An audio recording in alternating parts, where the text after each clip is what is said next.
नमस्कार इंदौर में हर्षित तिवारी। अब है न्यूज के 22 फरवरी मंगलवार के बुलेटिन में आप सभी का स्वागत है। आइए देखते हैं आज दिन भर की खास खबरें।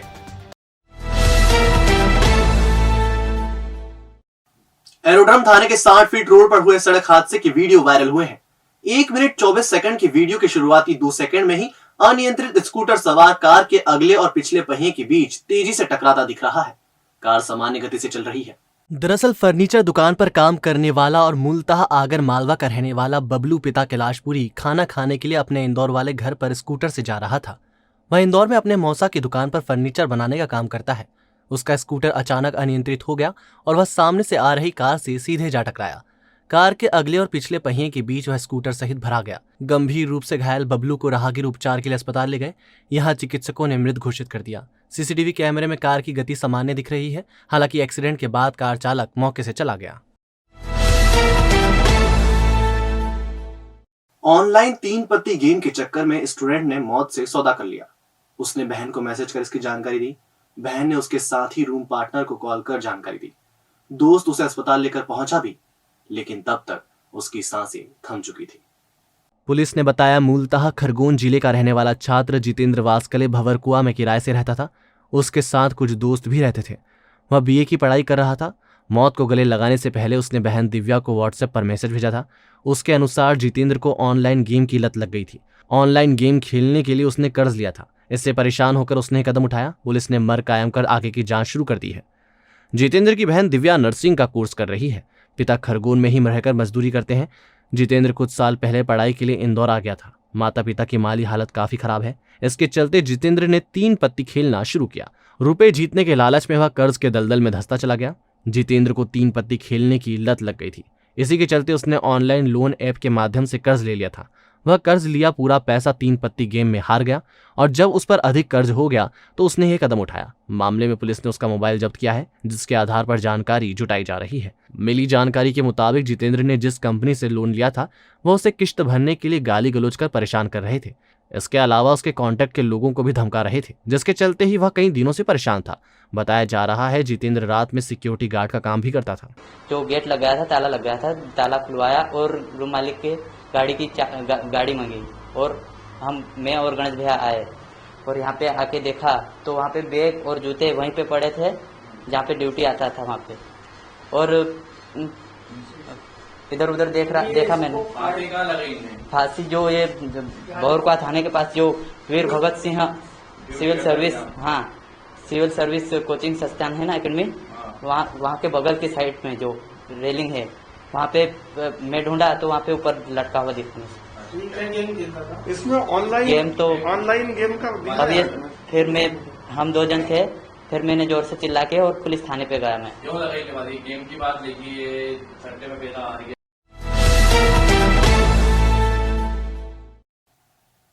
एमजीएम कॉलेज में फिल्म मुन्ना भाई एमबीबीएस में मुख्य किरदार को मेडिकल एग्जाम में मोबाइल से नकल करते दिखाया गया। सोमवार को एमजीएम कॉलेज में एमबीबीएस के पुराने बैच के 2 स्टूडेंट ऐसे ही मोबाइल के जरिए नकल करते पकड़े गए। इनमें से एक ने तो मुन्ना भाई का भी रिकॉर्ड तोड़ दिया। छात्रों ने नकल के लिए माइक्रो ब्लूटूथ डिवाइस को डॉक्टर से कान में फिट करा लिया था ताकि बाहर से नजर ही ना आए। यूनिवर्सिटी ने दोनों छात्रों को केस बनाने के साथ एमजीएम कॉलेज को भी नोटिस जारी किया है। परीक्षा शुरू होने के करीब 1 घंटे बाद दोनों छात्रों को फ्लाइंग स्क्वाड ने पकड़ा था। एग्जाम हॉल में 20 परीक्षार्थी थे और इस पर नजर रखने के लिए एक शिक्षक की ड्यूटी लगाई गई थी। मोबाइल अंदर कैसे पहुंचा, इसका जवाब किसी के पास नहीं। दरअसल देवी अहिल्या यूनिवर्सिटी से मेडिकल कॉलेज व उसके छात्र 4 साल पहले ही जबलपुर की मेडिकल यूनिवर्सिटी में शिफ्ट हो चुके हैं। ये पुराने बैच के वे छात्र हैं जो एटीकेटी या फेल होने की वजह से पास नहीं हो पाए, इसलिए इन्हें डी बैच के छात्र कहा जाता है। यह इनका फाइनल एग्जाम है। इन्हें पास होने पर डीएवीवी से ही डिग्री मिलेगी। नकल प्रकरण अब डीएवीवी के पास भेजा गया है, जिसके बाद डीएवीवी पूरे मामले में आगे कार्यवाही करेगी। इन छात्रों ने नकल के लिए जो कुछ किया आप सुनकर हैरान हो जाएंगे। दोनों छात्रों ने नकल के लिए माइक्रो ब्लूटूथ डिवाइस को डॉक्टर से सर्जरी के जरिए कान में फिट करा लिया था ताकि वह नजर न आए। उसे पकड़ने वाली टीम भी कान से ब्लूटूथ निकाल नहीं पाई। इस संबंध में मंगलवार को जब एमजीएम कॉलेज के डीन संजय दीक्षित से चर्चा की गई तो उन्होंने दोनों छात्रों का नाम बताने से इनकार कर दिया। उन्होंने सिर्फ इतना ही कहा कि 2 छात्रों पर प्रकरण बनाए गए हैं जिन्हें डीएवीवी के पास भेजा जाएगा। नहीं सर, माइक निकाल दिया ना सर। नहीं सर, माइक निकाल दिया ना सर। ये हमारा वो बैच है जो मतलब पुराना हम अच्छे पास नहीं ना, तो पास तो नहीं करता है। बार सुन रहे हैं कि इस तरीके की डिवाइस लगा के आए। नहीं हम नहीं ये तो शिव। हाँ तुम हाँ आई जाओ, अपन थोड़ा चर्चा कर ही लें, है ना, क्योंकि परीक्षा की कुछ शॉर्ट बने जिसे डराया था उसकी कुछ वीडियो बनते। बाणगंगा क्षेत्र में दर्दनाक हादसा हो गया। यहाँ 1.5 साल की मासूम को गोद में लेकर दूध लेने जा रही बड़ी बहन को बाइक ने टक्कर मार दी, जिससे मासूम गोद से उछलकर सड़क पर जा गिरी, जिसकी अरविंदो अस्पताल में इलाज के दौरान मौत हो गई। बाणगंगा थाना टीआई राजेंद्र सोनी ने बताया, घटना सांवेर रोड के मॉडर्न चौराहे की है। यहाँ बंटी सिसोदिया की 16 वर्षीय बेटी नंदिनी अपने मामा की 1.5 वर्ष की बेटी जीविका को लेकर दूध लेने गई थी। लौटते समय तेज गति से आ रहे बाइक सवार ने नंदिनी को टक्कर मार दी, जिससे जीविका गोद से उछलकर सड़क पर जा गिरी। सिर में गंभीर चोट आने पर उसे अरविंदो अस्पताल में भर्ती किया गया, जहां इलाज के दौरान मासूम की सांसें थम गई। हादसे में नंदिनी भी घायल हुई है। पुलिस ने बाइक जब्त कर चालक को हिरासत में ले लिया है। ये 20 तारीख का घटनाक्रम है। एक बालिका, छोटी बालिका थी 1.5 साल की, वो अपनी बहन के साथ, बड़ी बहन के साथ दूध लेने डेयरी पर जा रही थी, तो एक बाइक सवार ने तेजी लापरवाही से गाड़ी चला के उसे टक्कर मार दी थी। बच्ची को तुरंत अस्पताल पहुंचा दिया था। उसका इलाज जो है वहाँ किया गया, परंतु उसका निधन हो गया। वो बाइक चालक को गिरफ्तार कर लिया है और गाड़ी भी जब्त कर ली है, केस भी दर्ज कर लिया था उसी। राऊ थाना क्षेत्र में युवक ने नाबालिग नौकरानी को हवस का शिकार बनाया। वह पीड़िता को अगले दिन फिर बुला रहा था, लेकिन पीड़िता ने अपनी आप बीती परिजनों को बताई, जिसके बाद उन्होंने थाने पहुंचकर आरोपी के खिलाफ केस दर्ज करवाया। पुलिस के अनुसार आरोपी भूरेलाल कटारे निवासी राम रहीम कॉलोनी है। 14 वर्षीय नाबालिग आरोपी के घर में झाड़ू पोछे का काम करती है। 2 दिन पहले जब वह काम करने गई थी तो आरोपी घर में अकेला था। उसने पीड़िता के साथ जबरदस्ती करते हुए दुष्कर्म किया। उसने पीड़िता को धमकी दी कि किसी को बताया तो उसके भाई भाभी को मार देगा। आरोपी पीड़िता को अगले दिन फिर अपने घर बुला रहा था। पीड़िता ने यह बात परिजनों को बताई, जिसके बाद मामला पुलिस तक पहुंचा। आरोपी फरार है, जिसकी पुलिस तलाश कर रही है। ऐसी घटना एक संज्ञान में आई है, जिसमें कि तत्काल कार्रवाई की गई है और आरोपी के लिए पार्टियां रवाना हैं और आरोप अपने यहाँ से फरार है। और ये जो घर मकान है वो भी उसके नाम था, भूरेलाल कटारे नाम है। जल्दी उसको राउंड अप करके और वैधानिक कार्रवाई की जाए। इंदौर की गाडरा खेड़ी के रहने वाले एक परिवार के साथ भूमाफिया नवीन मदान ने अपने साथियों के साथ मिलकर धोखाधड़ी कर ली। उसने 7.5 करोड़ रुपए कीमत की जमीन की रजिस्ट्री अपने पार्टनर के नाम करा ली, लेकिन परिवार को केवल 1 करोड़ 25 लाख रुपए का भुगतान ही किया। परेशान परिवार ने जन सुनवाई में एडीएम से शिकायत की तो उन्होंने संबंधित की शिकायत पर कार्रवाई करने का कहा है। गाडरा खेड़ी की रहने वाली अनीता सिंह चौहान बेटे मोनू सिंह चौहान के साथ जन सुनवाई में भूमाफिया नवीन मदान की शिकायत लेकर पहुंची थी। दरअसल अनीता सिंह के नाम की जमीन के टाइटल को लेकर 2007 में विवाद चल रहा था। 2014 में उनके परिवार के पक्ष में फैसला हो गया। इस बीच नवीन मदान ने उनसे संपर्क किया और जमीन का सौदा करने की बात की। 10 करोड़ 50 लाख रुपए में जमीन की रजिस्ट्री कर दी गई, लेकिन मदान ने रुपया नहीं दिया। ऐसे में चौहान परिवार ने रजिस्ट्री निरस्त कर दी। हाल ही में एक बार फिर चौहान परिवार से नवीन मदान ने संपर्क किया और जमीन की अच्छी कीमत दिलाने का वादा किया। उसने चिराग शाह के नाम से 8 करोड़ 25 लाख रुपए में सौदा करवा दिया। इस सौदे में नवीन मदान के साथ आशीष निगम और विवेक दम्मानी भी पार्टनर बने। इन लोगों ने जमीन की पावर ऑफ अटर्नी कराने का झांसा देकर 8 करोड़ 25 लाख रुपए की रजिस्ट्री आशीष निगम के फेवर में करा दी। जमीन का कब्जा लेने के बाद इन लोगों ने केवल 1 करोड़ 25 लाख रुपए का भुगतान किया। इसमें से 65 लाख रुपए RTGS से दिए, जबकि बाकी की राशि का भुगतान नकद किया। अभी जमीन के 7 करोड़ रुपए बकाया है और मोनू सिंह जब नवीन मदान के पास जाते हैं तो वह भगा देता है। चिराग शाह फरार है और नवीन मदान और विवेक दम्मानी ने हाथ ऊंचे कर दिए हैं। मोनू ने बताया कि जमीन के 4 मालिक हैं, उनकी मां, वह, उनकी बहन और काका। ये लोग परेशान होकर जन सुनवाई में पहुंचे और एडीएम पवन जैन से भूमाफिया चिराग शाह, नवीन मदान और एक अन्य की शिकायत की। एडीएम ने पूरा पक्ष जानने के बाद पीड़ितों को कॉलोनी सेल के प्रभारी अजय बेड़ेकर के पास भेजा। तो नवीन मदान के पास गए हम। काफ़ी टाइम तक हमारा केस चलने के बाद फिर उन्हें बाले चिराग के पास सौदा उतार दिया। चिराग ने हमारे साथ धोखाधड़ी करवा के आशीष निगम हम उसको जानते नहीं। आशीष निगम को आज तक हमने कभी देखा है ना पहचानते। उनने उसके कहने पर उनने हमको वहाँ पर रजिस्ट्रार में ले आके रजिस्ट्री करवा दी। रजिस्ट्री करवाने का तो हमको पता भी नहीं ना, हमको रजिस्ट्री की कॉपी दी। हमको बोला कि हमारे को बोला कि पावर करेंगे। वृद्ध आए हुए थे, उनका ये आरोप था कि साहब चिराग शाह ने हमारी ज़मीन ले ली है और हमें 2.5 करोड़ रुपया की चेक दिए, जबकि मेरे खाते में उनकी एंट्री है, बट मेरे पास 1 रुपया भी नहीं पाया गया है। तो अभय बेटे का साहब चूँकि उस पूरे काम को देख रहे हैं कालिंदी गोल्ड सिटी को, उनके पास उनको भेजा हुआ है। सर हाईलिंग जमानत पर छूटे भूमाफिया अशोक जैन और उसके बेटे अंकित जैन ने कनाडिया रोड पर 100 करोड़ की बेशकीमती जमीन पर अवैध कब्जे की कोशिश की। इसके लिए बदमाशों को बेचकर वहां मौजूद कंस्ट्रक्शन तोड़वाया। इस दौरान बदमाशों ने महिला चौकीदार से मारपीट भी की। हालांकि पूर्व में मामले में पुलिस में शिकायत की गई थी, लेकिन कार्रवाई नहीं हुई। इस पर भूमि के मालिक और महिला चौकीदार जनसुनवाई में पहुंचे और शिकायत की। दरअसल कनाडिया थाना क्षेत्र में बाईपास पर बेशकीमती जमीन राजीव अग्निहोत्री के नाम है। इस जमीन का ठेका बिल्डर अशोक जैन को दिया था, लेकिन रुपए और जगह पर अशोक जैन की नीयत खराब हो गई। उसने कंस्ट्रक्शन न करते हुए कब्जा कर लिया। मामले में पुलिस ने धोखाधड़ी सहित अन्य धाराओं में अशोक जैन के खिलाफ प्रकरण दर्ज कर उसे जेल भेज दिया था।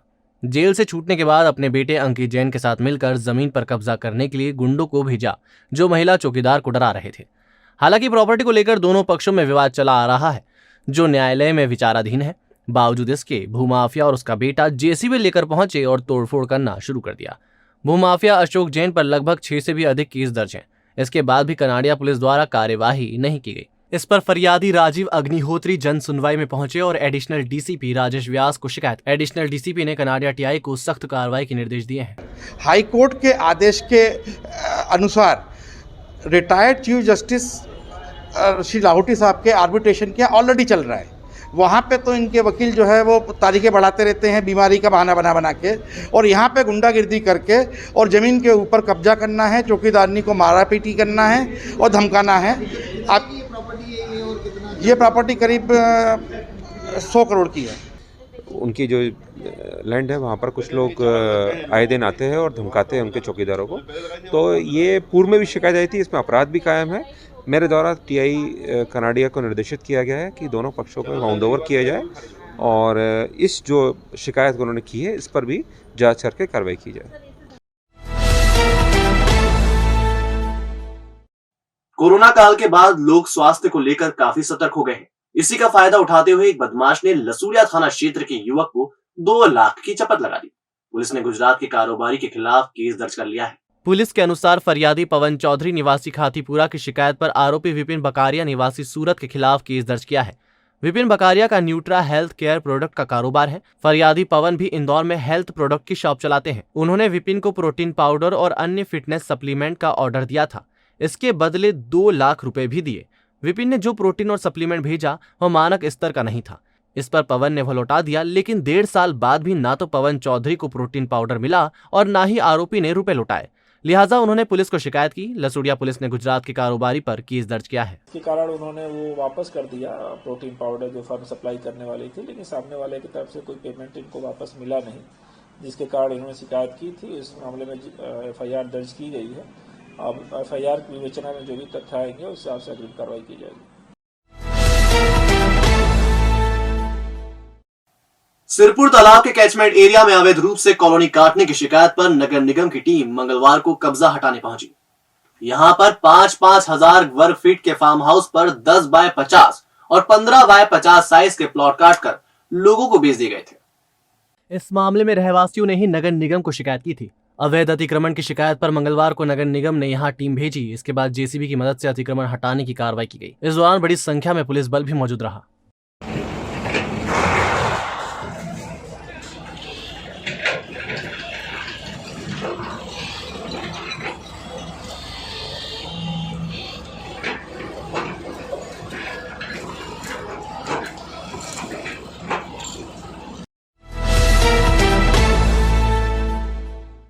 मंगलवार को जन सुनवाई में पुलिस कमिश्नर कार्यालय पहुंचे कुशवाहा समाज के लोगों ने लसूड़िया टीआई के खिलाफ शिकायत की। उन्होंने टीआई पर समाज के 2 लोगों पर गलत तरीके से कार्रवाई का आरोप लगाया है। कुशवाहा समाज जनों ने आरोप लगाया लसूड़िया थाना प्रभारी इंद्रमणि पटेल द्वारा समाज के नरेंद्र कुशवाहा व एक अन्य शुभम पर जबरन झूठी जहरीली शराब की कार्रवाई कर उन्हें जेल पहुंचा दिया। बिना सबूत और बिना जांच किए उन्हें जबरन बीच चौराहे से उठाया गया और थाने ले जाकर उन पर कार्रवाई कर दी गई। इसी की शिकायत लेकर समाजजन पुलिस कमिश्नर कार्यालय पहुंचे। समाजजनों के मुताबिक कुछ सीसीटीवी फुटेज भी सामने आए हैं जिसमें पुलिसकर्मी नरेंद्र और शुभम को थाने की गाड़ी में बिठाते हुए दिखाई दे रहे हैं। इस पर अधिकारियों ने जांच की बात कही है। आज हम लोग कुशवाहा समाज इंदौर पूरा एकत्रित हुआ है। हमारे सामाजिक बंधु भाई नरेंद्र कुशवाहा के विरुद्ध पुलिस द्वारा जो कार्रवाई की गई है वो जबरिया कार्रवाई की है। उसमें उसका किसी प्रकार से कोई रोल नहीं है।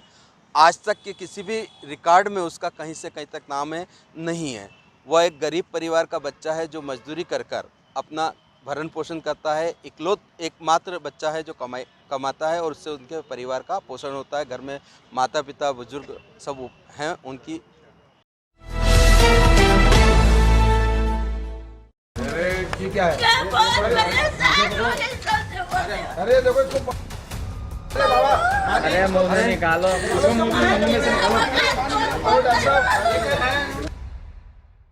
बहू बेटी की प्रताड़ना से परेशान एक बुजुर्ग महिला ने जन सुनवाई में पहले तो अपनी पीड़ा अफसरों के सामने जाहिर की, फिर जहरीला पदार्थ खा लिया। अफसरों ने महिला को उपचार के लिए अस्पताल भेजा है। दरअसल प्रजापत नगर की रहने वाली भागवता बाई 12 साल से परेशान हो रही है। कई मर्तबा अफसरों को शिकायत कर चुकी है लेकिन कार्रवाई नहीं हो रही। मंगलवार को उन्होंने एक बार फिर शिकायत की और जहरीला पदार्थ खा लिया। उन्हें तुरंत अस्पताल भेजा गया। भागवता बाई का आरोप है कि बहू बेटों ने उसके मकान पर कब्जा कर लिया है। वह लोग उसे मानसिक और शारीरिक प्रताड़ना देते हैं। एडीएम पवन जैन ने इस संबंध में एसडीएम को भरण पोषण अधिनियम के तहत कार्रवाई करने का कहा है। रहे थे उनके पास आई और उन्होंने कहा कि साहब हमारी कुछ बात भी नहीं हुई और ऐसा तथाकथित कुछ पदार्थ खाने की बात भी हुई, रोने भी लगी। तो उसको यहाँ सबसे पहले तो प्राइमरी ट्रीटमेंट के लिए हॉस्पिटलाइज किया गया है और उनके आवेदन को ऑलरेडी प्रतुल सिन्हा साहब देख रहे हैं, उनके पास भेजा गया। देखिए दो बातें हैं। मेरा आपसे ये कहना है कि जनसुनवाई का फोरम है और कलेक्टर ऑफिस में सभी लोगों की समस्याओं को बड़ी गंभीरता से सुना जाता है। यदि आपकी कोई समस्या तो ये हल नहीं है कि आप आकर के यहाँ इस तरह की कोई हरकत करें। अच्छा नहीं है, उनके लिए भी नहीं है और व्यवस्था के लिए भी नहीं है। और जहाँ तक उनकी समस्याओं की बात है तो कोई समस्याएं ओवरनाइट चेंज नहीं होती हैं, बट यहाँ मानवीय आधार पर और प्राथमिकता पर लोगों की समस्याओं के हल करने की कार्रवाई की जाती है। लसूड़िया इलाके में महिला के साथ फ्लैट के लोन के नाम पर धोखाधड़ी का मामला सामने आया है। महिला से फर्जी LIC एजेंट ने लोन करवाने के नाम पर 1.5 लाख रुपए से ज्यादा ठग लिए। वह जिस फ्लैट पर लोन करवा रहा था उसके असल मालिक की कोरोना से मौत हो गई। लसूड़िया पुलिस ने फरियादी शालू खंडेलवाल निवासी न्याय नगर की शिकायत पर आरोपी राहुल सोलंकी और अंजू महेश्वरी के खिलाफ अमानत में खयानत का प्रकरण दर्ज किया है। दरअसल शालू खंडेलवाल ने एक फ्लैट का सौदा किया था। अंजू महेश्वरी और उनका बेटा प्रणय इसका सौदा कर रहे थे। फरियादी शालू खंडेलवाल ने लोन के लिए कोशिश की तो उन्हें आरोपी राहुल सोलंकी मिला, जिसने खुद को LIC होम लोन का एजेंट बताया। उसने लोन में कागज कम होने की बात कहते हुए 1,66,000 रुपए सेटलमेंट के लिए लेकिन लोन नहीं करवाया। शालू ने LIC कार्यालय में जानकारी निकाली तो पता चला राहुल नाम का कोई एजेंट उनके यहाँ काम नहीं करता। फरियादी ने फ्लैट की जानकारी निकाली तो पता लगा कि फ्लैट के असली मालिक दाऊ राम महेश्वरी की कोरोना के समय मौत हो गई थी। पुलिस की जांच में यह बात सामने आई कि उनकी पत्नी और फर्जी दलाल मिलकर फ्लैट को बाले बाले बेचने की कोशिश कर रहे थे। इसी कोशिश में उन्होंने शालू खंडेलवाल से ठगी को अंजाम दिया। पुलिस ने प्रकरण दर्ज किया है। बैंक द्वारा यह बताया गया कि इसके दस्तावेज पूरे नहीं है, जिसके कारण लोन नहीं हो सकता। उक्त बात से पीड़ित होकर फरियादी द्वारा ये कंप्लेंट की गई थी। इसमें सामने वाले पक्ष जो इनका पैसा नहीं लौटा रहा है, जिसके कारण इसमें FIR दर्ज की गई है। अब विवेचना में जो भी तथ्य आएंगे उस अनुसार अग्रिम कार्रवाई की जाएगी। लसूड़िया पुलिस ने एक महिला और उसके रिश्तेदार के खिलाफ बेजुबान पशुओं को पीटने पर विभिन्न धाराओं में केस दर्ज किया है। उनके पड़ोसी ने ही मामले में शिकायत दर्ज करवाई है। पुलिस के अनुसार फरियादी उदय सिंह ठाकुर निवासी स्कीम नंबर 78 की शिकायत पर आरोपी विशाल राठौड़ और कैलाशी बाई दोनों निवासी केलोद हाला के खिलाफ पशु क्रूरता अधिनियम की धाराओं में प्रकरण दर्ज किया है। दोनों ही पक्ष फोनेक्स टाउनशिप के नजदीक रहते हैं। दोनों पक्षों के पास गाय बैल है। उदय सिंह ने आरोप लगाया 2 दिन पहले कैलाशी बाई और विशाल राठौड़ ने सांड को बेदर्दी से मारा था। आए दिन इसी तरह से बेजुबान पशुओं को ये लोग मारते हैं। उन्होंने आरोप लगाया पिछले दिनों गाय के एक बछड़े की पीट कर हत्या कर दी गई थी। उदय सिंह ने बेजुबान जानवरों को पीटने से मना किया तो आरोपियों ने गाली गलौज करते हुए झूठे केस में फंसाने की धमकी दी। पुलिस ने शिकायत के बाद पशु क्रूरता अधिनियम के तहत केस दर्ज कर लिया है। पशु क्रूरता के संबंध में भी जो कानून में प्रावधान है उसके अंतर्गत कार्रवाई की जाएगी। इसके साथ साथ इसमें जो दूसरी एजेंसी नगर निगम है उनसे भी सहयोग लिया जाएगा। ताकि इसमें प्रभावी कार्रवाई और की जा सके। और अब खबरें दे दनादन। आजाद नगर क्षेत्र के एक मकान में मंगलवार दोपहर आग लग गई। घटना नूरानी मस्जिद के पास बने मकान में हुई। रहवासियों ने आग पर काबू पाने का प्रयास किया। हालांकि फायर टीम के आने के बाद ही आग बुझाई जा सकी। आगजनी की घटना में फिलहाल किसी प्रकार की जनहानि होने की सूचना नहीं है। आग लगने का कारण शॉर्ट सर्किट बताया जा रहा है। कोविड के कारण एग्जाम में शामिल नहीं होने वाले स्टूडेंट्स के लिए देवी अहिल्या विश्वविद्यालय सेकंड एग्जाम कंडक्ट करने वाली है। इस एग्जाम में करीब 3000 विद्यार्थी शामिल होंगे। जल्द ही विश्वविद्यालय प्रबंधन परीक्षा का टाइम टेबल जारी करने वाला है। 1 मार्च से एग्जाम शुरू होने की संभावना है। तो आपने देखा हमारा बुलेटिन। आपको हमारा बुलेटिन कैसा लगा, इसका फीडबैक कमेंट सेक्शन में जरूर दीजिएगा। फिर मिलेंगे नए बुलेटिन के साथ। नमस्कार।